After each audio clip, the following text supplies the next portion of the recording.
there. Hopefully that stays. All right, cool. Yeah. Where do you want me to sit? Do you want to sit over here? Thank you so much for doing this, Bill. Yeah, I no really problem. appreciate it. All right, count me in. 3, 2, 1. Hey guys, it's Jake from Blunt Magazine. I'm here with Billy Corgan. How are you going, Billy? Am I expected to be blunt? Well, up to you. Listen, interpret it in any way you want. Do you have a blunt comment that you want to make right now about the weather or Australia or whatever? I will reserve the blunt comment for Australia. Okay, fair enough. I heard you did a show last night, a really intimate show actually. How did it go?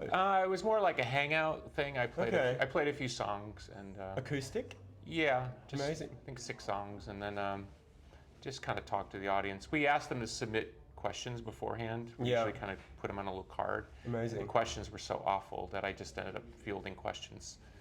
They were really awful. Yeah, they Just were like pretty stupid bad. questions? No, it's just I don't think it's when you're with there's 100 people in there last night. Yeah. When people start asking really obscure Pumpkins questions, it's like like the Star Wars guy who's like asking about in the third movie when you were holding the lightsaber, what were you thinking? It gets Totally. I don't think those are fun questions to Yeah. answer for a crowd. If they found me on the street, I wouldn't mind answering. But Yeah, totally. And so you were going to perform a bunch of shows as well, but then, but you didn't do much rehearsals or something? Is that correct me if I'm wrong? No, there was supposed to be 3 solo shows. Yeah. I ended up canceling those. Yeah, fair enough. So we just thought it'd be fun to kind of do a little hangout Amazing.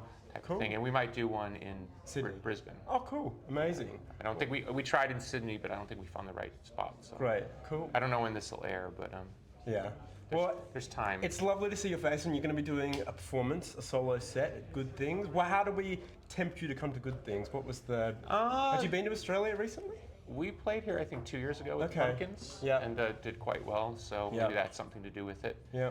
Um, How's your new, by the way? I know you have Kiki. You found Kiki. Your Yeah. New. How's that go? Because you found it Fantastic. online, didn't you?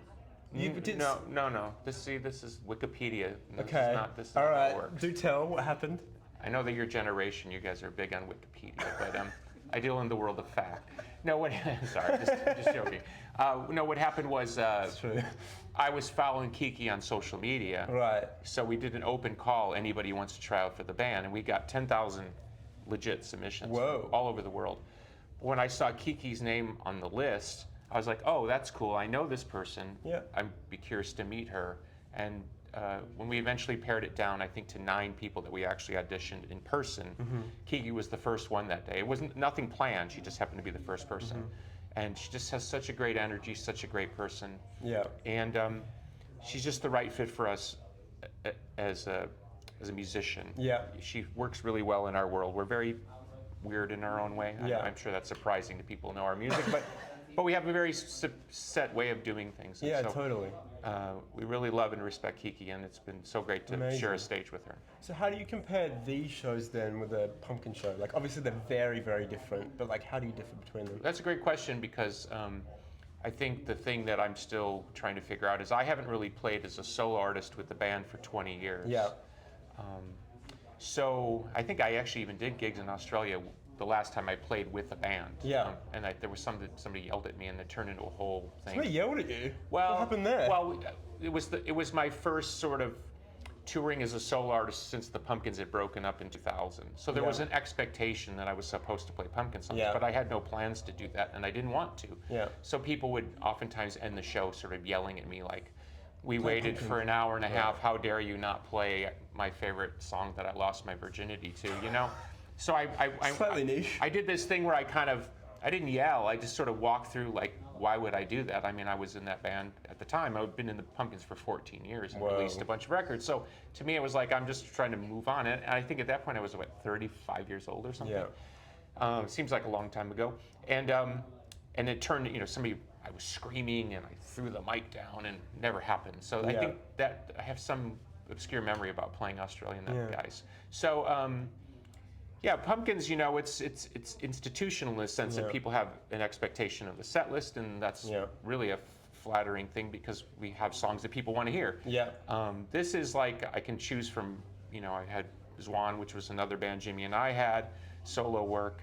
And so this set is kind of an amalgamation. Then I, worked with this band from Australia, Delta Riggs. Yeah. And so it's like trying to plug those songs into their musical style, and that's what we've done in rehearsing. So do you know much Aussie music? I mean, I know all the famous stuff. I saw Midnight Oil back in the day twice. One of the greatest live bands I've ever seen in my life. Really amazing. And of course, I started listening to AC/DC when those records were only available on import in America. Whoa. You could only get them when somebody had them at some weird record store. Amazing. So, and I just saw AC/DC a few months ago in Cologne, Germany, I think. And well, they're still great. Oh, it's amazing. I mean, it's unbelievable. You look and you go, wow, they're getting up there, and then they start playing, and you're like, there it is. So God bless. I was also curious about, so Smashing Pumpkins, correct me if I'm wrong, you formed in 1988. Am I correct in that? Generally, yeah. Okay. You can argue at 87, but 88 is sort of when Jimmy joined the band and we became the original four-piece, that's generally when people sort of see that's the band. Right.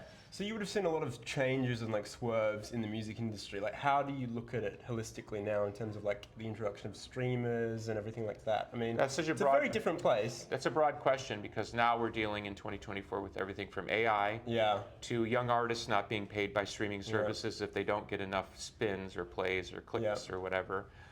The use of social media to try to market, but because everybody's doing it, it sort of seems like a big yelling din. And even including the hypersexualization of a lot of young female artists in order to try to garner attention, which if that's what they want to do, more power to them. But me as an outside observer who's sort of lived in another music business in another time, I always feel like if you make it about the music and it's about the music, that's the best thing for the artist and that's the best thing for the audience. That's just my opinion. So I think it's really difficult. I guess what I'm trying to say is we've survived all those cuts and we're blessed to have an audience still. But for young artists, I really feel for them because it must be very confusing to try to, like if you have a dream and you have a guitar or piano and you think, okay, I want to be somebody. Even I saw an interview recently with Chapel Roan where she was talking about how she'd been signed when she was a teenager and they wanted her to be someone else. And here she's had this incredible kind of renaissance and people are treating her like an overnight sensation, which to the average public she is, but she had to figure all that out and in many ways figure it out herself. So you can point to that and say, okay, there's kind of a model there of somebody who figured out the right music, the right personality, and the right sort of organic way to reach an audience. But it doesn't work for everybody. That's talented, and so that's where it's difficult. You feel like a lot of great artists are being pointed in one direction, and of course it works for certain artists. But an artist like ourselves, I mean, we would have never fit in American Idol. We never would have fit in you kind of a one-size-fits-all approach. Us on social media would have been very strange, because we grew up in a generation. But I'm saying we grew up. We grew up in a generation that was about being yourself and doing music. Now people pretend to be themselves to get attention, to get people to listen. Authentic. It's shades of authenticity, right? But if you look at interviews of a lot of the grunge era bands, including Korn, who's playing here today, you can see we all crawled up out of sewers and stuff. We were not groomed for pop/Disney stardom like a lot of these. Well, we were surprised by it because. To be big in 1990, this kind of massive moment, you would play maybe a 3,000-seat venue. You have an indie record and people would buy it and talk about it, and then the next year it would be on to somebody else. Nobody imagined it was going to be arenas and MTV and everything that it became. So, but it, not to belabor it, but it became successful because it wasn't those things. So if you can only have that happen every probably 20, 30 years. Have younger artists come and approached you for mentoring? Many times, Okay, in fact, I literally just sent an email to a young artist that I met the other day. And I just said, send me your music and I'll give you some notes and send it back because I really feel for these young artists. Because they're going to get all the wrong advice. And people take advantage. Well, it's not just that. It would be like, if you use this poor analogy that success is like climbing a mountain. Most of the advice you're going to get as a young artist really only takes you about halfway up the mountain. And then the thing that got you halfway up the mountain is the reason you can't go to the top of the mountain. The people who really figure out how to go up the mountain sort of go around the back way and figure out some path that's only their own. And if you looked at it on paper, you would say, there's no way this is going to work. somebody would sit there and say, "Oh no, this will never work." Yeah. We were told that. All the other bands of our generation, I'm sure, heard the same things. But those are the reasons that we were successful, because we were kind of one of a kind, or I call it one of one. And I would say that about a Chapel Roan. She's like a one of one. There's only one of her, and that's perfect. Are you a Chapel Roan fan? I'm not really a pop music fan. Okay. I'm more of a, if I don't connect with the music, and by the way, I don't think Chapel Roan's trying to sing for a 57-year-old guy with, little kids, you know what I mean? So there's no expectation there. So I tend to look at the talent and the brilliance of what the artist is putting together, and I can respect that, and I respect it all day. But I'm not going to sit here and pretend that I'm listening to pop music, because it's not for me. Yeah, totally.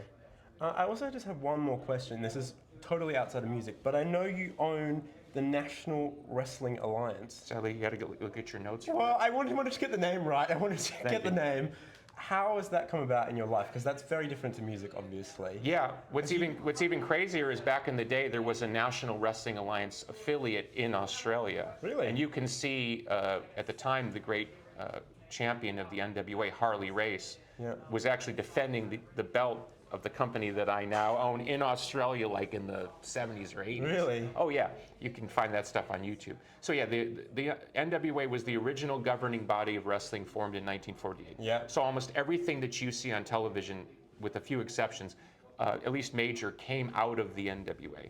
So by the time it hit the 90s, it kind of fell into harder times. I bought it, everybody thought I was insane, sort of like it'll never come back. Its best days are behind, and we've built it back up to where it's very credible, and I've done that now with that company for 7 years. Amazing. But it's my company. Amazing. Well, thank you very much for chatting, Billy. It's really appreciate it. Thank you so much. I know you've got a busy day, but good luck for your set. Have I been blunt? Have I been blunt? You've been perfectly blunt. You've been very honest. Well, once we turn off the camera, I'm going to tell you what I really think. I love it. Thank you. Thank you so much. No problem. Germaphobe. Germaphobe. Done. Thank you. I really appreciate it. Thanks a lot. Amazing. Okay, well, best of luck. Best of luck for your set. Oh, yeah, Mike. I get a mic, right? Thank you. Imagine walking away still talking, oh, those guys, I hated that interview.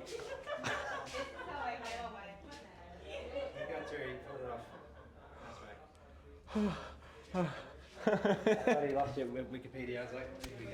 Well done. Okay, that was good. I feel like that was a good interview.